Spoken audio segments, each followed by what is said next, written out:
Every night at 3:12 a.m., my son, Evan, stood at my bedroom door and smiled. Not the smile I knew from his childhood. Not the "Mom, I got an A" smile. This one was empty, practiced, like he was trying on a face that didn't belong to him. The first night, I thought he was sleepwalking. The second night, I thought he was stressed. The third night, when I saw his hand on the doorknob, turning it slowly, like he was testing how far it would go before I woke up, I realized this wasn't an accident. He didn't speak. He just stared at me, waiting, like he was timing something. Then, one night, he finally whispered. Barely moving his lips, he said, "Do you remember the fire, Mom?" My heart stopped. Nobody talked about the fire. Not in this house. Not in this family.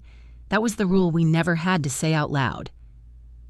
I kept my breathing steady, pretending to sleep, but my mind flew back to that night, smoke in the hallway, sirens in the distance, and a little boy shaking in my arms.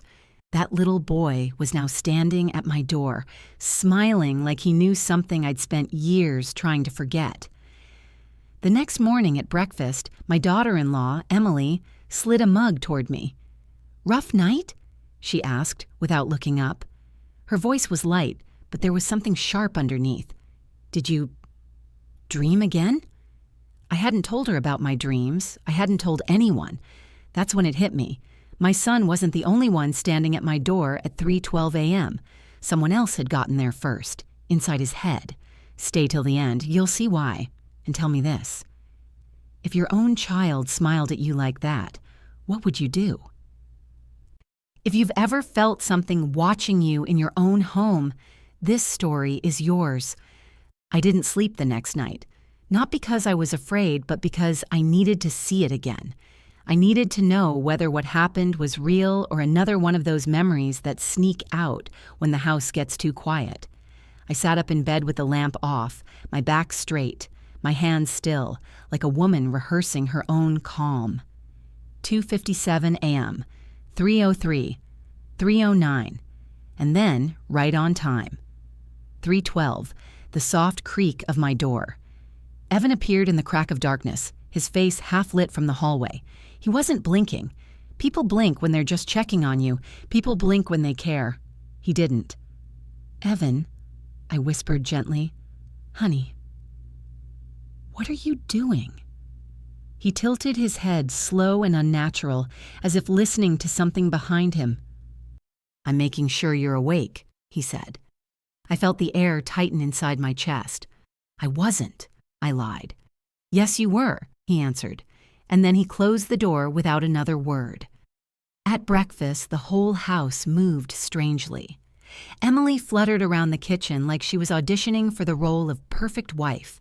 Too many smiles, too much brightness, like a woman trying to distract from a stain on the wall. Evan scrolled his phone, expression blank. When Emily placed a plate in front of me, her hand lingered a second longer than necessary. "You look tired again," she said softly. "Did you hear anything unusual?" I kept my face empty. "No. Why?" "Oh," she said too quickly. "No reason."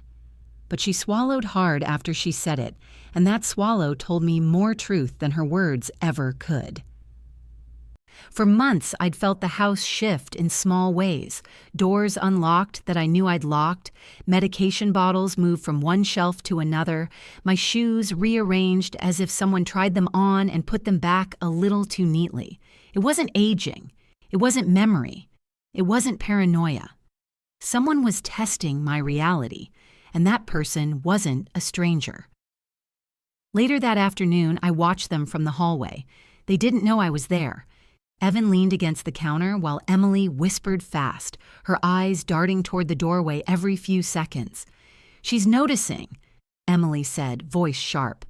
"Just keep her routine the same," Evan replied. "She'll slip eventually." Slip. That word hung in the air like a trap snapping shut. Emily tugged at her sweater sleeve. "And the time? Do we keep—" "Yes," he said, firm. "She has to stay consistent." My stomach clenched. They were coordinating something that required timing, something that required my exhaustion. I stepped into the kitchen. They both snapped upright. Too fast, too guilty. "Mom," Evan said, lifting his face into a neutral smile. "We were just talking about dinner." I replied, pouring myself water, watching both sets of eyes track my every movement. Emily forced a laugh. "You scared me. Didn't hear you coming." "I walk quiet," I said, taking a sip. "Always have." They exchanged a look, not a dramatic one, not a guilty one. Worse, a calculated one. People who panic make noise. People who plot stay silent. By evening, the house felt heavier. I sat at the dining table, folding towels. The symbolic action I always go to when I need my hands to stay calm while my mind turns sharp.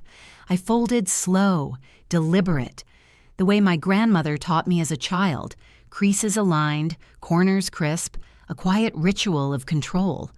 From the corner of my eye, I saw Emily watching me from the doorway.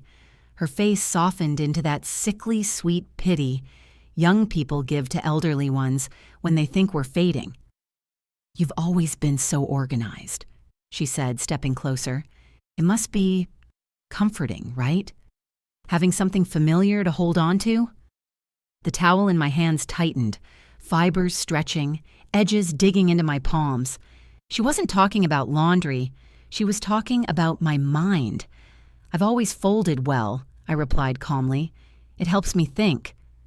Emily blinked. Something uneasy flashed in her eyes, a thought she didn't want me to see. Then she left the room. That night, I didn't wait for 3:12. I moved through the house like I belonged everywhere because I did. Evan's room first. He'd left his planner open on his desk. The page was marked with neat handwriting. 3:12. Check repeat nightly. My breath held itself. Across the room on the dresser were small slips of paper, torn edges, crooked writing, like someone had copied sentences from memory. One said, "Mom, do you remember the fire?" Another said, "She's awake." Another, "Not yet." My throat tightened around air that suddenly felt too thick to breathe. This wasn't sleepwalking. This wasn't childhood trauma resurfacing. This was rehearsal. Someone taught my son to say those things. Someone planted those lines. Someone needed me unsettled. And I knew exactly who that someone was, because she'd been waiting at the end of the hallway, hands clasped, eyes unblinking, as if she already knew I would find everything. Emily. She didn't speak. She didn't startle. She just whispered, soft and steady, the same cadence Evan used that night in my doorway. "It's almost time." My heart didn't race. My hands didn't shake. I only had one realization, simple and sharp.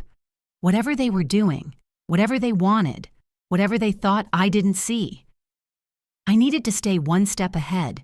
And from that night on, I started watching. The first fracture didn't come loudly. It came in the form of a single, ordinary object, a spoon, a silver spoon I'd had since before Evan was born. Part of a set my mother gifted me when I bought this house. I'd washed it after breakfast, placed it in the drawer myself, but when I opened the drawer that afternoon, it was gone. Not misplaced, not mixed into another set. Gone. It shouldn't have bothered me the way it did, but something inside me tightened.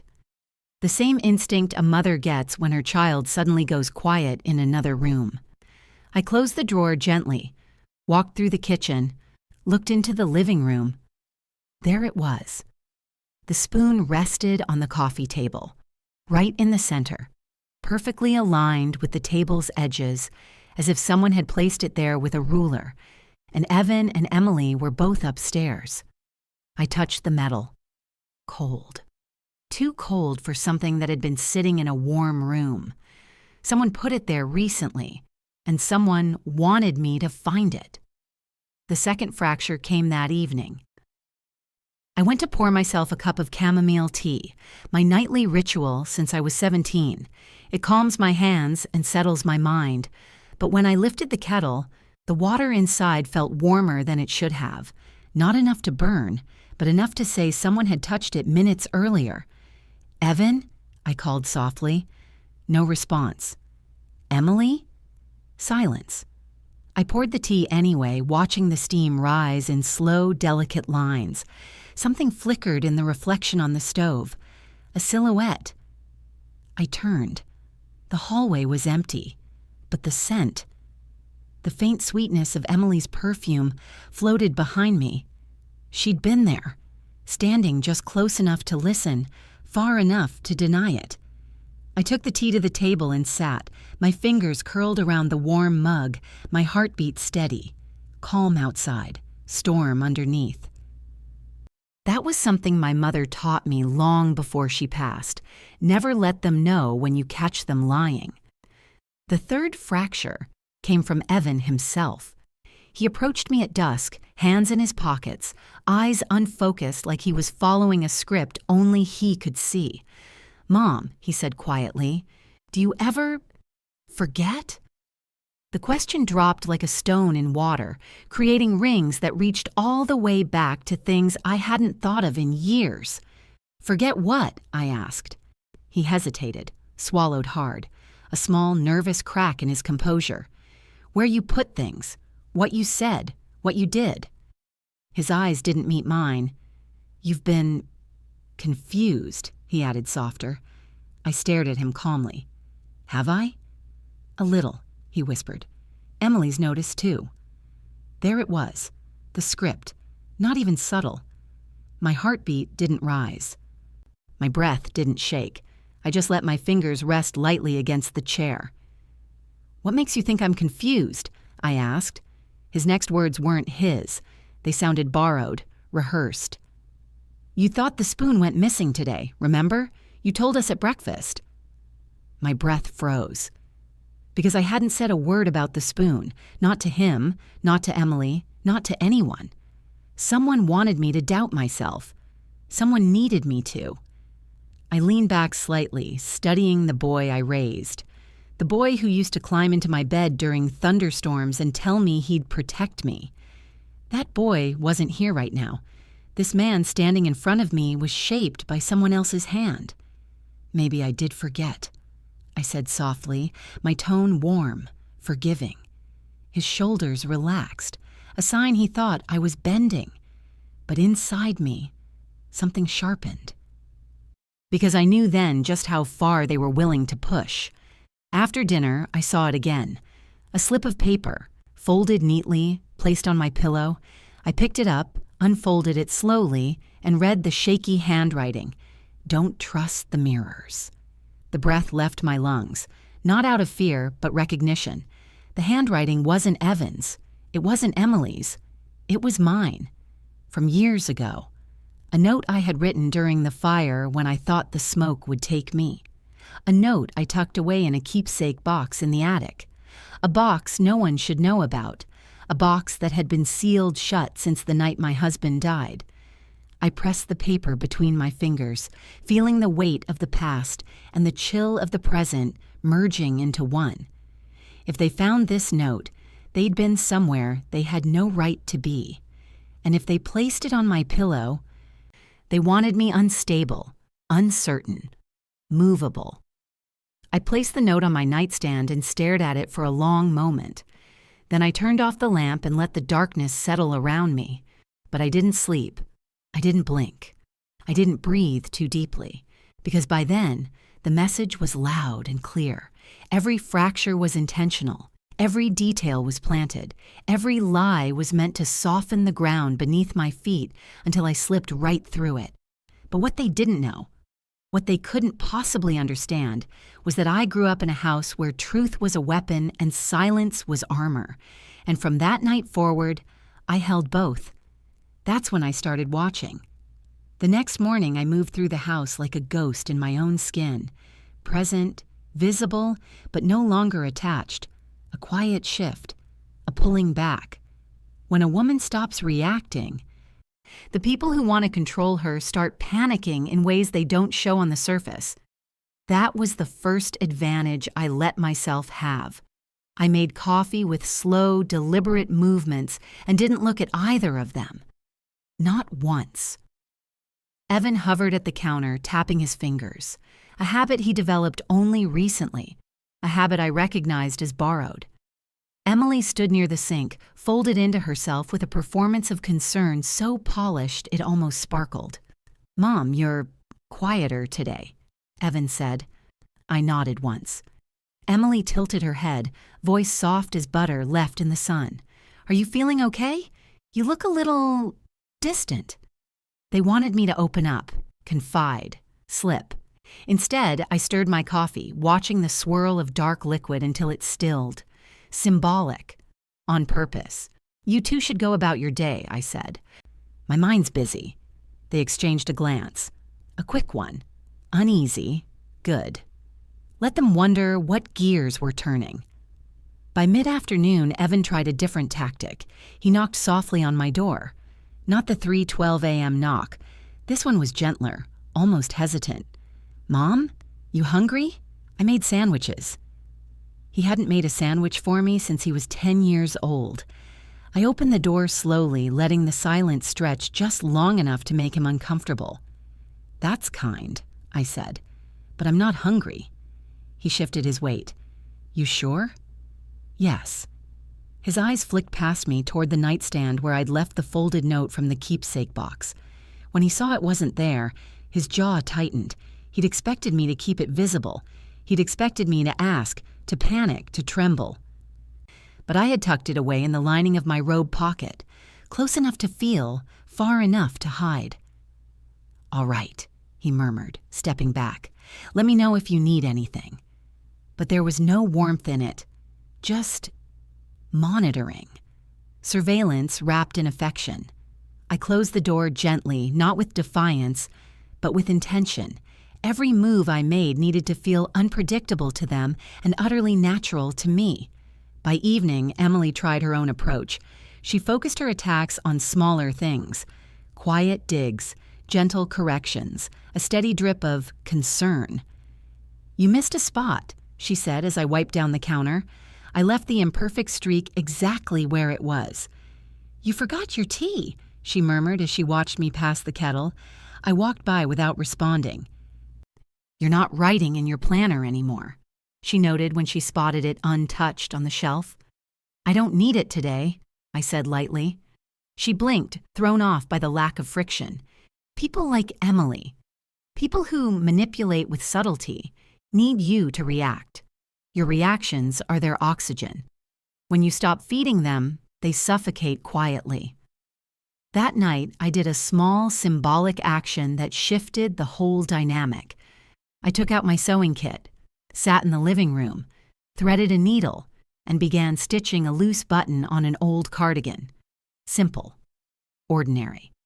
But the motion, the rhythmic in and out of the needle, the steady tightening of thread, calmed me with a sense of control I hadn't felt in weeks. Evan watched me from the doorway, not smiling, not speaking, observing. He'd grown up watching me sew through heartbreak, through funerals, through my husband leaving, through the night of the fire. Sewing, to me, wasn't a hobby. It was a mindset, a quiet reclaiming. Emily joined him in the doorway, and the two stood together, united by a secret, separated by fear of the fact that I had stopped bending. "You're up late," Emily said. I tied the thread, snipped it clean, and placed the cardigan neatly beside me. "I like the silence," I replied. "It helps me think." A strange shiver passed between them. They didn't understand what had changed, just that something had, something big. I stood, folded the cardigan, and walked past them with the calmness of a woman who had absolutely nothing left to lose and therefore nothing left to fear. Behind me, I heard Emily whisper, "What if she figured it out?" Evan's voice dropped to a harsh whisper. "She didn't. She can't." I didn't turn, didn't acknowledge. I simply went to my room, closed the door, and sat on my bed. For the first time in a long time, the storm inside me felt organized, cold, quiet, ready. And tomorrow? Tomorrow would not be quiet for them, because distance isn't retreat. It's the wind-up before the swing. The major incident didn't arrive with shouting, not with chaos, not with accusations. It came wrapped in something ordinary, a laundry basket. I found it outside my bedroom door just after sunrise.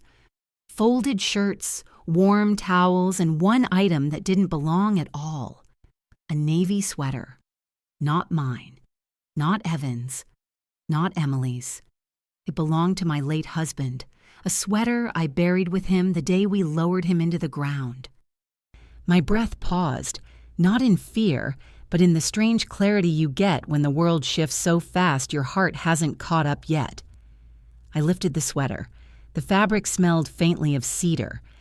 The same cedar from the keepsake box in the attic, the box they'd broken into. A soft shuffle sounded behind me. Emily stood in the hallway holding a mug like she had rehearsed the scene she was about to walk into. "Oh," she said lightly, "I must have mixed that in by accident." I turned the sweater over in my hands. "You found this in the laundry?" "Yes," she smiled. "Isn't that funny?" Funny. She used the word funny when holding a ghost from my past. I stepped closer, studying her face. "Where did you get it?" I asked gently. She blinked once too long, a tiny telltale stutter in her confidence. "I told you," she laughed again. "I must have grabbed it from the old boxes in the garage." "I don't store anything in the garage," I replied. "My boxes are in the attic." A flicker crossed her eyes. There. The truth slipped for half a second before she forced her face back into softness. "Oh, right," she whispered. "I must have forgotten." No, she didn't forget. She remembered everything. I held the sweater to my chest, feeling the weight of a dead man's memory, and behind that memory a rising suspicion that this wasn't about disorientation or confusion. This was about rewriting history, erasing me, replacing old truths with their own versions. Later that day, I noticed Evan in the living room, staring at the old family photo on the mantel, the one taken after the fire, the night we barely made it out. The night the doctor said his mind might have blurred details from shock. He didn't hear me walk up behind him. "You ever think about that night?" I asked quietly. He flinched. His fingers tightened on the photo frame. "I try not to," he murmured. "Why did you mention it the other night?" He swallowed. "You were talking about it." "No, Evan," I said softly. "You were." His throat bobbed. His eyes flicked toward the stairs. Toward Emily. And that was the moment I saw the real fracture in him. Fear. Not of me. Of her. He opened his mouth, but before he could speak, Emily called from the kitchen. "Evan, honey, can you help me with something?" His shoulders slumped. He placed the photo back on the mantel like he was hiding evidence. "I'll be right there," he said. When he turned toward me, his face was blank again. But the tremor in his hand told the truth he couldn't. Someone was tightening a rope around him too. The major incident, the one that broke everything open, came that evening when I heard Emily on the phone. Her voice was sharp, no sweetness this time, no mask. "She's slipping already," she said. "I told you, she's easy to destabilize." I stayed behind the wall, listening. Yes, I planted the note, and the sweater. She reacted just like we expected. My fingers curled against the wallpaper. "She's starting to forget what she saw that night," Emily said. "We just need a few more episodes. Then Evan can petition for—" A pause, then a whisper so soft it made my skin crawl. "Full guardianship." Guardianship. They wanted legal control, not just of the house, not just of my belongings, of me, my life, my choices, my mind, not because I was unwell, but because I wasn't. I stepped back, heart steady, breath unwavering. So that was the plan. They needed me confused, unreliable, forgetful. They needed evidence, planted notes, missing objects, rewritten memories. They needed a narrative where I was the fragile mother slipping into the shadows of her own mind. And when the time was right, they would prove it. A fabricated decline, a courtroom victory, a legal signature that placed everything I owned into Evan's hands, guided by Emily's, a quiet, clean erasure, no conflict, no mess, just a story, one they wrote on top of the truth they buried. Guardianship. The word pressed into my chest like a cold blade. I waited until Emily ended the call, waited until her footsteps faded upstairs. Then I moved into the kitchen, opened the drawer beside the fridge, and pulled out the small notebook I had kept hidden there for years. Not a journal, not evidence, a survival log, a habit from my childhood home where silence saved me more than screaming ever could. I flipped to a clean page, wrote the date, wrote the time, wrote every word I heard, not shaking, not panicking, not breaking, just documenting. Their mistake wasn't underestimating my memory. Their mistake was forgetting that I had trained myself to remember everything the moment the world tried to take my voice. And as I closed the notebook, one truth washed over me. They think they're in control. They think I'm unraveling, but they don't know my mind. They don't know what I survived. They don't know that a woman who has already lost everything has nothing left to fear and everything left to protect. So I made a quiet, sharp promise right there in the dim kitchen. Light. If they wanted a war for my sanity, I'd give them something far worse, the truth they never saw coming. The next morning, I acted like nothing had shifted, even though everything had. I moved through the house with a calm that wasn't real calm, just the kind you put on like a coat when the weather inside your life starts to change. Evan and Emily watched me. I felt their eyes follow me from room to room, as if they were waiting for a crack to appear. But the thing about cracks is this: they show on the surface only when the inside is weak. Mine wasn't. I made breakfast. Toast, eggs, fruit, set it all out the way I always did. They joined me a few minutes later, whispering on their way down the stairs. I couldn't hear the words, but I didn't need to. Tone carries truth better than language. And their tone said, "She's not breaking fast enough." Emily sat first, her smile too perfect, her voice too smooth. "Sleep well?" "Like a stone," I answered, taking a slow sip of tea. Evan glanced at my hands. No tremor, no hesitation, no sign of whatever image they were trying to build. He chewed slower, thinking. He looked almost disappointed. Good. After breakfast, I slipped upstairs while they cleaned the kitchen. The first thing I checked was Evan's planner. Yesterday's page was torn out, cleanly, carefully.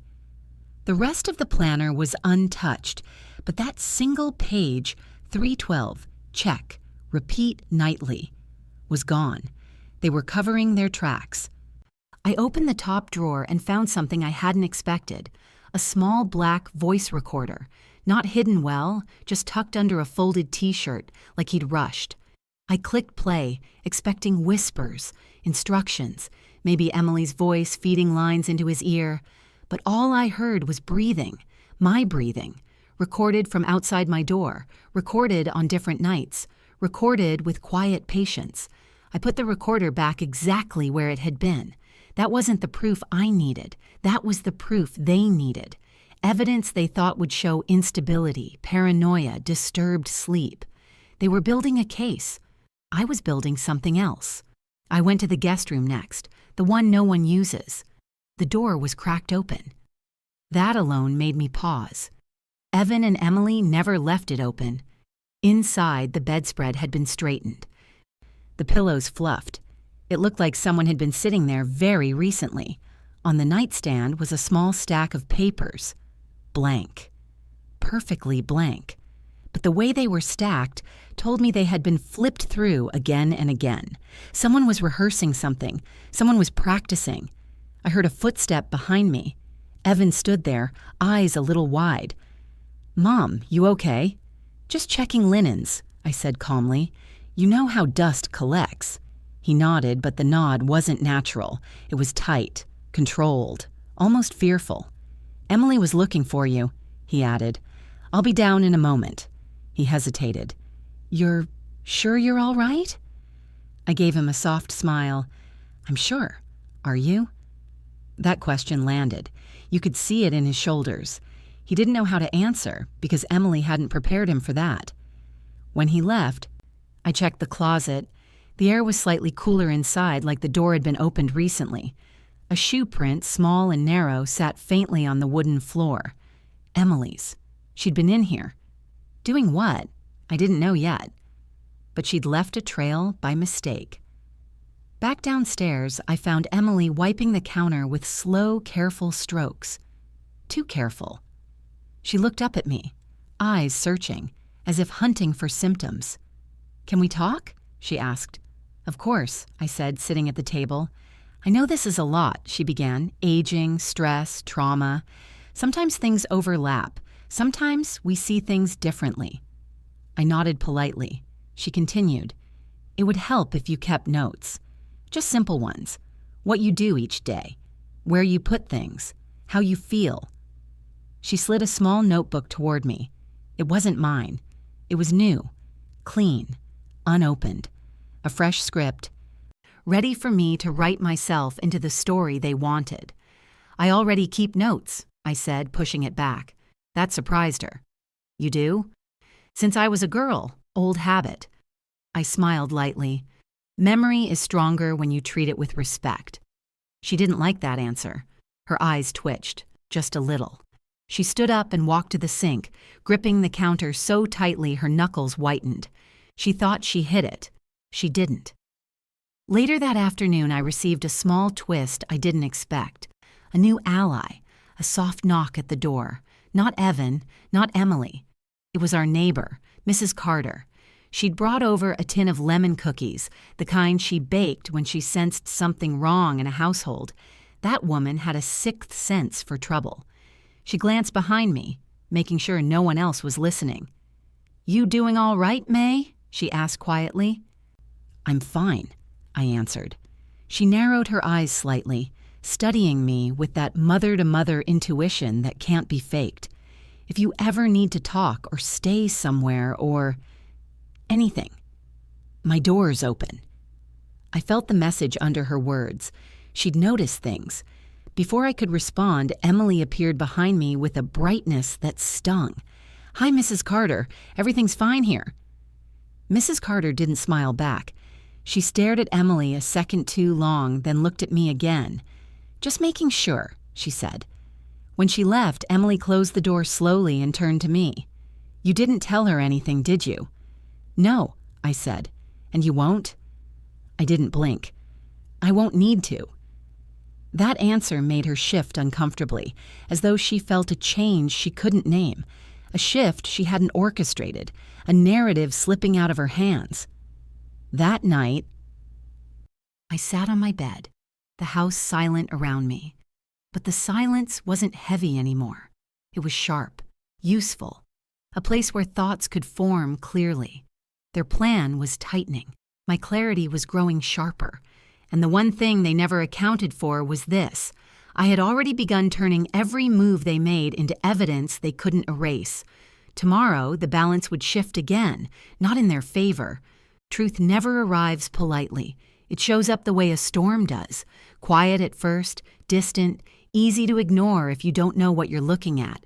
But once you recognize the pattern, once you hear the rhythm, you can feel the whole sky shifting long before the thunder cracks.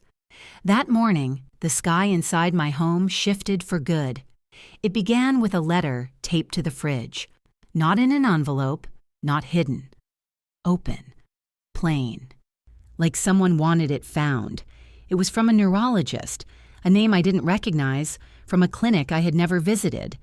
The letter said I had missed my scheduled cognitive assessment and needed to reschedule. My hands didn't shake. My breath didn't change.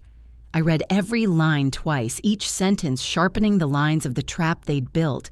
Missed appointment, follow-up required, notifying family contact, Evan Thompson. I placed the letter back on the fridge exactly where it had been. This wasn't a mistake. This was one piece of a plan that had started long before I realized anything was shifting. I sat at the kitchen table, waited, listened.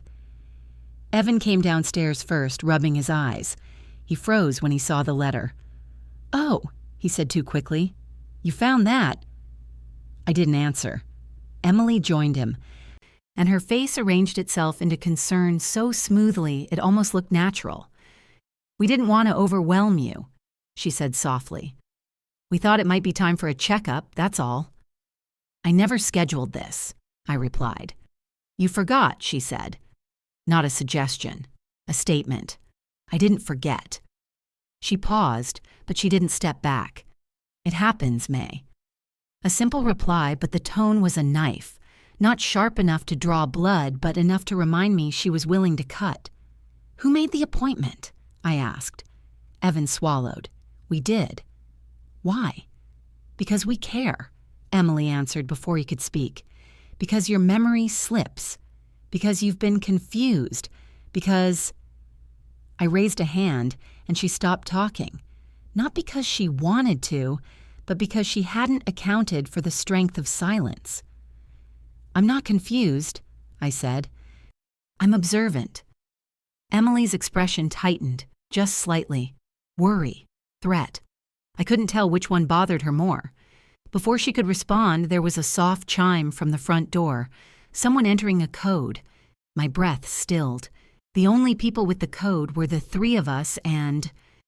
I heard a voice I hadn't heard in years. May? My heart dropped into my stomach, not from fear, from recognition, from history. It was Dr. Ronald Weaver, my late husband's old colleague, a psychiatrist, a man who always looked at people like puzzles he could solve if you gave him enough time and permission. He stepped into the kitchen wearing the same gentle, clinical smile he used at my husband's funeral. Good morning, May, he said. I'm here for our check-in.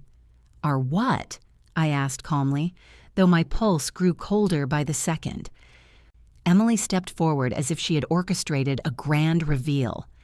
We thought it might help to have someone check on you regularly, just until things stabilize. I looked at Dr. Weaver. Who asked you to come? Your son and daughter-in-law. His voice was smooth, the practiced tone of a man used to calming the uncertain. They're worried about you. And you're just making house visits now? I asked. He hesitated. Given the situation, it felt appropriate. What situation? He glanced nervously toward Evan, who nodded slightly, giving him silent permission to proceed. So the man who once wrote research papers with my husband was now taking cues from my son. Dr. Weaver cleared his throat. Your family told me you've been experiencing memory lapses, disorientation, difficulty distinguishing dreams from reality. I didn't interrupt him. I let him speak, let him stack the cards he thought he held. When he finished, I folded my hands on the table. Let me ask you something, Doctor. How many times have you actually spoken to me in the past 10 years? He blinked. None. And how much of what you believe about my condition comes from the words of two people? He didn't answer. I leaned in slightly. Do you have any record of me calling for help? Any tests I failed? Any reports I filed? Anything at all except the story they told you? His lips pressed into a thin line. I was informed. I didn't ask what you were informed of, I said quietly. I asked what you know. Emily stepped closer, voice low and defensive. May, we're trying to help you. Are you? I asked. The room went silent. There are moments when silence becomes dangerous, when it stops being a gap in conversation and starts becoming a mirror. Evan shifted in place, and for the first time since this began, I saw the truth flicker across his face. He wasn't leading this. He was following. Emily was the architect. Evan was the instrument. I turned toward my son. Evan, did you ask him to come? He hesitated. His lips parted, then closed. His eyes lowered. Evan, I said softly, look at me. He did, slowly. The fear in his eyes wasn't of me. It was of losing something or someone he thought he needed. He whispered, Emily said you needed help. I nodded slightly, a quiet acknowledgement of his confession. He had finally said something unscripted. Emily's face hardened. Evan, she hissed, don't. He stepped back from her, just an inch, but it was enough. She noticed. I noticed. He didn't. Dr. Weaver cleared his throat again, uncomfortable. I can come back another time. Yes, Emily snapped. Do that." "No," I said. All eyes turned to me. "You'll stay," I told him calmly, "but not to examine me." Confusion washed over his face. "Then why am I here?" "Because it's time you heard the truth from me instead of them." Emily's jaw tightened. "May—" "Quiet," I said, not loudly, not harshly, just firmly enough to reclaim the space she'd taken. And she went quiet. I rose from the chair and walked to the cabinet where I kept old family items. I opened a small wooden box, one they hadn't found, a box with pictures, letters, and one small truth they never expected. I placed it on the table and looked at all three of them. "You want to talk about memory? Let's talk about it." Because the truth wasn't just unfolding. It was about to break the entire plan in half, and they weren't ready for what I remembered. I didn't open the box right away. I let it sit between us like a fourth witness, its quiet weight doing more speaking than any of us dared to. Emily stood rigid, arms crossed, her face pulled tight in a way that told me she already feared what was inside. Evan looked torn between curiosity and dread. Dr. Weaver simply folded his hands, waiting, unsure where this was going. I ran my fingers lightly across the lid and said, "Before we look at anything, I want to ask a question." Emily exhaled sharply. "May, this is unnecessary. It's only unnecessary to the people afraid of the answer," I replied. Her mouth closed. My eyes moved to my son. "Evan, why did you start watching me at 3:12 a.m.? He went pale. Emily looked at him quickly, warning. Pressure, a silent command to lie. "I don't know," he whispered. "Not true," I said calmly. He swallowed, hard. His eyes flicked to Emily as if asking permission to breathe. She stepped forward. "May, he doesn't remember—" "Stop speaking for him," I said. Her jaw snapped shut so fast it was almost satisfying. "Evan," I asked again, "why 3:12? His throat bobbed. His eyes dropped. "When I was a kid," he said slowly, "you woke me up at that time during the fire. You told me not to fall asleep." Emily froze, clearly not expecting that. "And who reminded you of that?" I asked. His silence was my answer. I turned my gaze toward Emily. "So that's how you did it. You didn't invent stories. You used real ones. You twisted them just enough to confuse him and make me seem unstable." She didn't flinch. She didn't blink. She stared right at me like a person used to winning and unaware that the board had already shifted. "You're remembering incorrectly," she said softly. Dr. Weaver looked between us uneasy. "Emily, how much of your concern for May is based on things you actually witnessed?" She didn't answer, because she couldn't. I opened the box. Inside were old photographs. Me holding Evan as a baby, my late husband laughing in the backyard, a family that looked real even though it had been breaking long before the fire ever touched it. But beneath the photographs was what mattered. A letter from my husband, written months before he died. A letter Evan never knew existed. I unfolded it and handed it to Dr. Weaver. "Read it." He hesitated, then began reading aloud. "If anything happens to me, know this. May is the strongest person I know. If she ever seems forgetful or afraid, it means someone is putting her under pressure. Watch the people around her more carefully than you watch her." The room froze. Even the air seemed to stop moving. Emily's lips parted, then closed again. Her control cracked for the first time. "That letter," she whispered. "That's not—" "It is," I interrupted. "I showed this to my lawyer years ago. He made a copy. It's in a safe he manages. The original is right here." Her face drained, because she realized the truth. Whatever story she was building, whatever foundation she convinced Evan to stand on, it just crumbled under her feet. But I wasn't finished. I turned to Evan, my voice steady, not angry. "Son, did she ever tell you why she needed guardianship?" He didn't answer. "Emily did. To protect you," she snapped. "To protect this family. She forgets things, Evan. She's slipping, and if she goes down, she'll take everything with her. I was trying to save us." "No," I said quietly. "You were trying to control us." Emily's eyes burned with something sharp and ugly. "You think he's yours. You think your influence matters.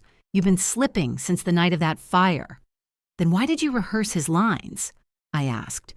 "Why did you sneak into the attic, steal my husband's sweater, plant notes I wrote at 22? Why did you record me while I slept?" Evan turned slowly toward her. His voice broke. You recorded her?" Emily didn't speak, because there was nothing left to say. Dr. Weaver stood. "I believe I've heard enough." Emily's panic flashed in a quick, wild glance. "You don't understand." "I understand exactly," he said firmly. "This wasn't about May's health.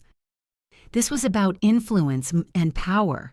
And Evan, you've been manipulated." Evan staggered back as if the truth itself pushed him. Emily reached for his arm. "I'm doing this for you." He pulled away. That small movement, his arm slipping from her grasp, was the quietest betrayal of their alliance. And it broke something in her face, something she'd been hiding under layers of polish and strategy. "You'll regret this," she whispered to him. "Both of you." I stepped forward, calm as a slow tide. "No, Emily, the only regret in this house is that we didn't see you sooner." Her eyes darted to me, blazing, but she couldn't reply. She had lost the room. She had lost control. The narrative she worked so hard to build had snapped clean in half. But justice hadn't happened yet. Just truth. Justice would come next, and I already knew exactly how. Justice doesn't rush. It waits, observes, breathes with you until the moment your hands stop shaking and your heart stops racing. Only then does it let you act. And when it finally comes, it doesn't need noise. It needs truth. The morning after the confrontation, the house felt different. Lighter, not peaceful. Peace never happens that quickly, but open, like a door had finally been unlocked. Emily stayed upstairs, her footsteps stiff and distant. Evan stayed quiet, pacing small circles in the living room, like a man trying to find his reflection after realizing he's been looking in someone else's mirror. I sat at the dining table with a notebook in front of me, the one I'd kept since childhood, the one they didn't know existed. Every detail I had seen, every odd moment, every planted item, every whisper, every staged scene, I had written it all down long before they realized I was awake to them. Evan approached hesitantly. "Mom, I didn't know."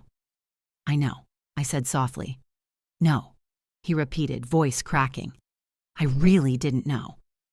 He sat across from me, rubbing his forehead. "She told me you were slipping. She said you needed structure. She said Dad left things messy, that you weren't coping." I kept my voice steady. "And you believed her." He nodded. "Emily knows how to sound right. She makes you feel like questioning her is the same thing as betraying her." "She took your fear," I said, "and shaped it." He exhaled shakily. "How do I fix it?" I looked at him for a long moment. "First, you stop being afraid of the truth. Second, you help me bring sunlight into every dark corner she built." He swallowed. "What does that mean?" "It means we stop letting her operate in shadows."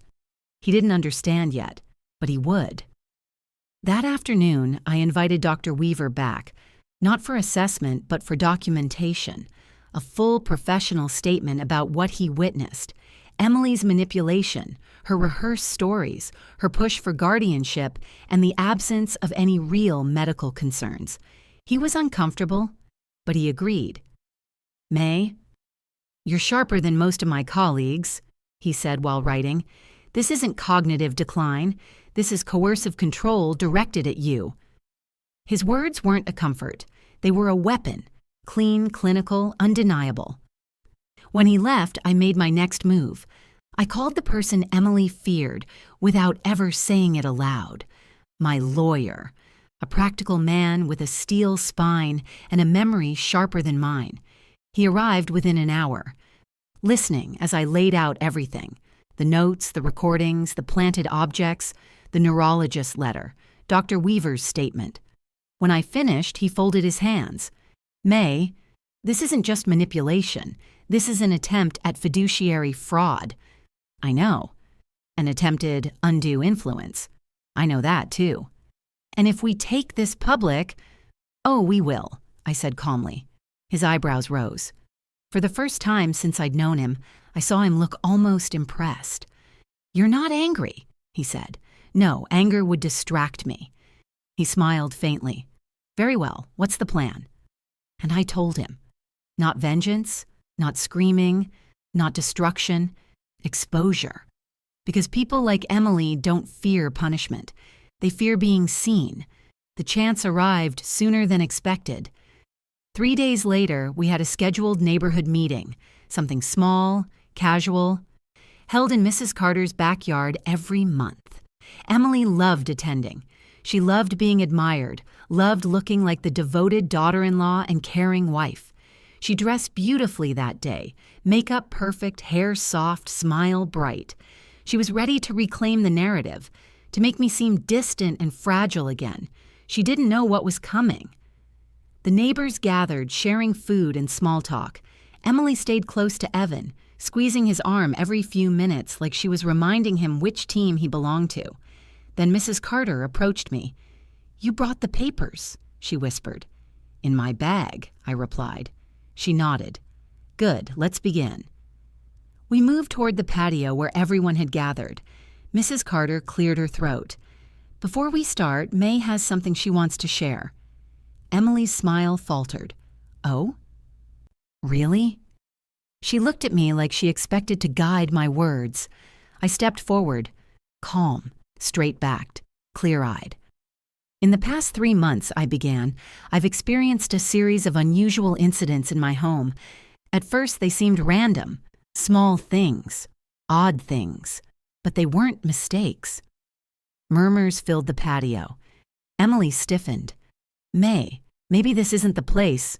"I'm still speaking," I said gently. She froze. I continued, my voice smooth, steady. I discovered that someone in my home was creating the appearance of cognitive decline, planting items in strange places, rehearsing my son to disturb me at night, recording me while I slept, scheduling medical appointments I never made. Gasps. A few whispers. Emily tried to laugh. This is a misunderstanding." I raised my hand, stopping her cold. "In fact," I said, "I have recordings, notes, and a signed statement from a licensed psychiatrist who witnessed part of the manipulation." Every head turned toward her. Her face changed. All the sweetness vanished. What remained was sharp, cornered, desperate. "Evan," she whispered, "tell them she's confused." But Evan stepped toward me instead. "She's not confused. You lied to me." His voice shook with betrayal. "You made me believe she was losing her mind." The backyard went silent.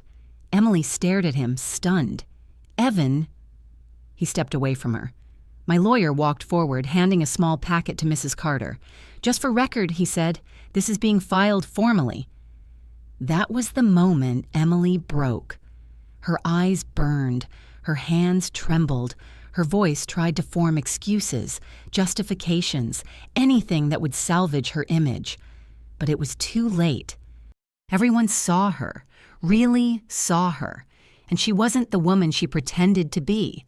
I didn't raise my voice. I didn't shame her. I didn't insult her. I simply said, "You tried to take my mind, but you didn't know I had already taken back my voice." Emily fled the yard, faster than I expected.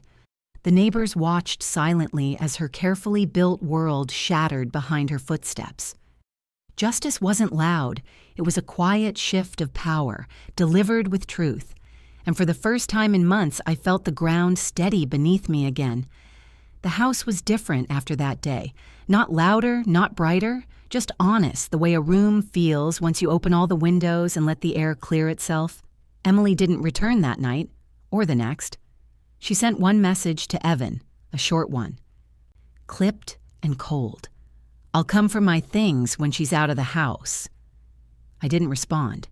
It wasn't my conversation to manage. Evan read the message twice, his thumb shaking over the screen. Then he turned the phone face down and sat beside me at the dining table. "Mom," he said quietly, "I'm sorry." The apology wasn't rushed. It wasn't dramatic.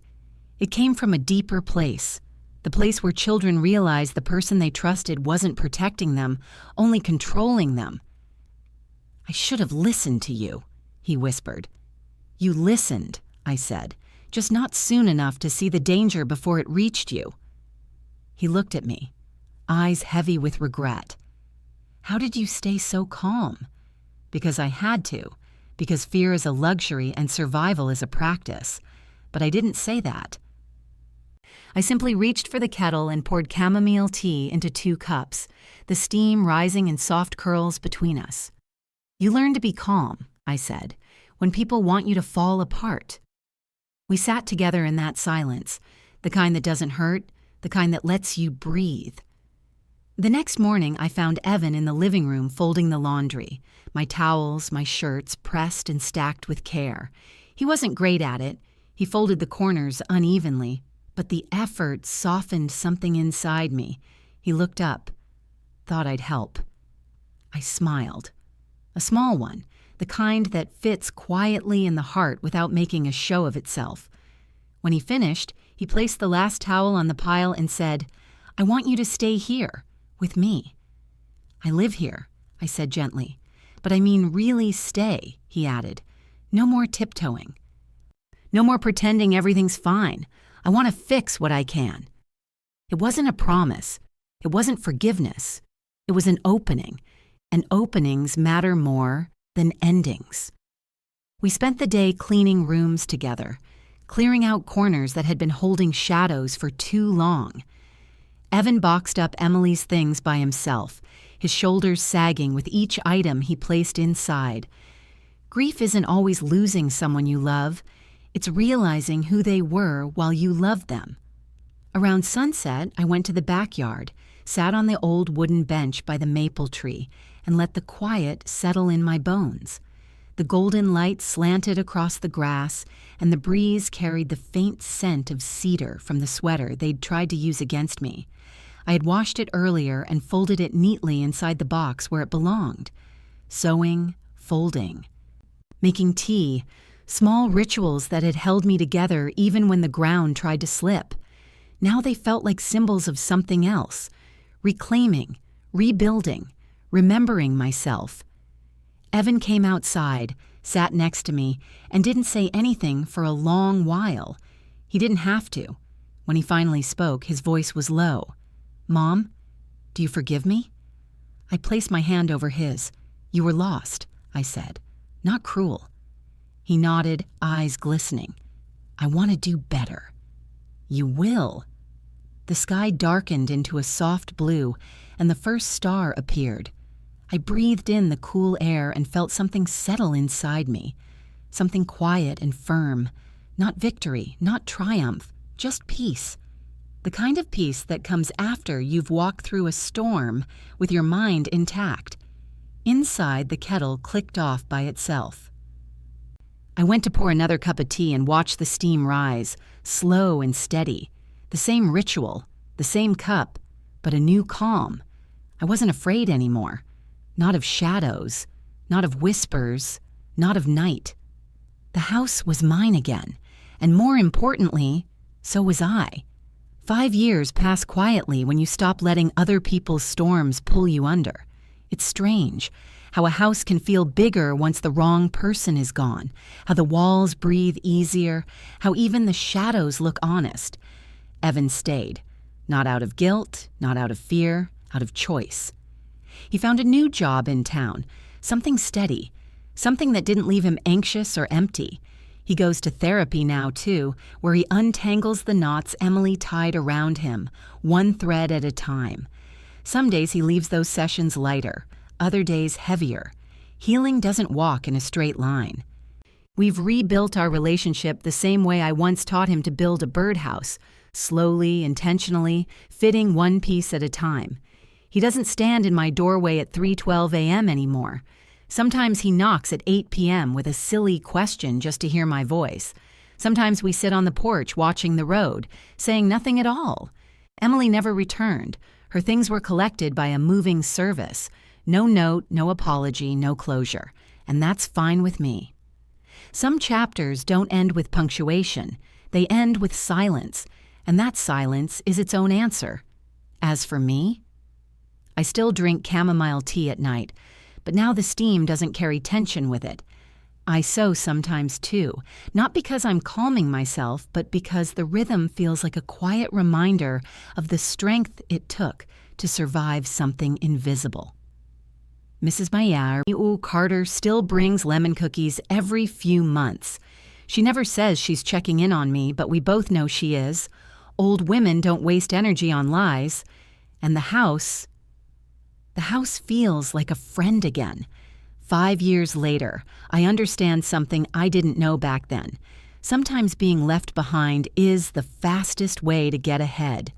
And now, if you're listening to this and thinking of your own story, your own betrayal, your own quiet storm, then hear me clearly.